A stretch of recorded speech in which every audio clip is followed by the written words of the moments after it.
Kakadroga mo, yung labi mo nagkakakalyo. Pag to humigop ng shabu, siya na yung pumapasok sa tubo. Wala ko si Mario.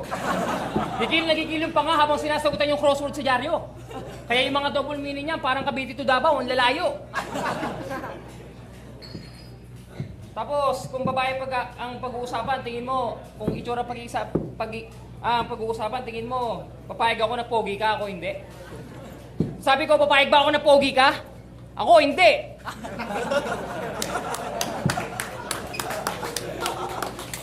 Yo! Asalanang yung sabi niya na may anak daw ako sa labas. Utang na loob. Yung anak ko sa labas, pinapasok ko na sa loob.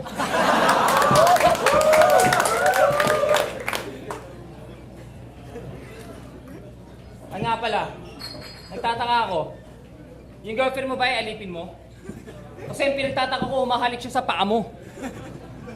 Ay nga pala, nag-break sila ng girlfriend niya nung auno lang. Kasi kinantahan niya ng harana. Alam niyo anong kanta? Ano? Pwedeng pa ba? On kahit ulo lang. Alam mo, nung naging kayo ng girlfriend mo, baon ka ng baon. Ngayon break kayo, hugot ka ng hugot. Huwag ganun, bye. Pag break na, bye. Sabihin mo sa kanya, I love you, goodbye. Tapos gusto mo mag-freestyle pa ako rito? Hindi ko alam kung paano sisimulan to. Pasalamat ka, masyado akong pressure. Kaya ako ganito kasi unang laban ko dapat si Rodic eh. Buo na yung